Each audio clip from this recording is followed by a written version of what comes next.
Hello বন্ধুরা, আমি সুপর্ণা আবারও চলে আসলাম তোমাদের কাছে একটা নতুন ভিডিও নিয়ে। আজকে যে ভিডিওটা নিয়ে এসেছি, আজকের ভিডিওটা একটু রান্নাবান্না নিয়েই নিয়ে আসলাম।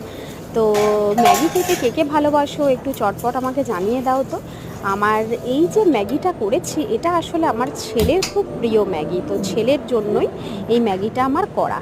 তো ছেলে তো একদম সবজি খেতে ভালোবাসে না, তো সেই কারণের জন্য ওকে কি করে সবজি খাওয়াবো সেই উদ্দেশ্য নিয়েই আমার এই মানে যেহেতু ও ম্যাগিটা খেতে ভালোবাসে, এদিকে সবজি খায় না, তো দুটোকে একসাথে মিক্স করে একটু সবজি দিয়ে ম্যাগিটা বানিয়েছিলাম। আসলে ছুটির দিন ছাড়া আমি রান্নাবান্না করতে পারি না, যখন ছুটি থাকে তখন আমি রান্নাবান্নাগুলো করি।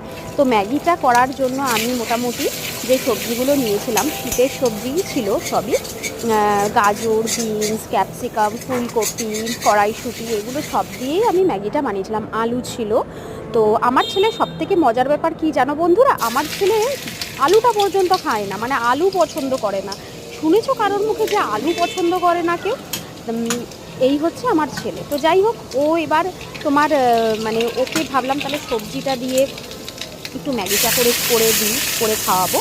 তো সেই উদ্দেশ্য নিয়েই রান্নাটা আমার করা। তো দেখতেই পাচ্ছ পরপর পরপর সব সবজি টবজি দিয়ে আমি ম্যাগিটা বানাচ্ছি। পরপর কীভাবে করতে হবে ম্যাগি বানাতে সবাই জানো, আই হোপ। তো বাট এক একজনের স্টাইল এক এক রকম। যেরকম আমি এখানে একটা নতুন স্টাইল ইউজ করি, যেরকম ম্যাগির মধ্যে সেচুয়ান সস দিই, কারণ আমার ছেলে ঝাল খেতে পারে না। তো সেচুয়ান সসে কী হয় না, ঝালের মাত্রাটা একটু থাকে বলে ওটা দিয়ে দিলে তো অ্যাডজাস্ট হয়ে যায়। তো সেক্ষেত্রে সেচুয়ান সসটা আমি দিই।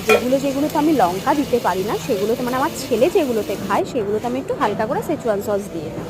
তো দেখতে পারলে কিভাবে ম্যাগিটা করলাম আমি আর তোমাদেরকে সেভাবে বললাম না, সবটাই তো স্ক্রিনে দেখা যাচ্ছে। তো তোমরা নিশ্চয়ই জানো কিভাবে করতে হয়। তো নতুনত্ব যেটা সেটা আমি তোমাদের বলে দিলাম। তো আজকের মতো এতটুকুই, আবার আসবো আরেকটা ভিডিও নিয়ে।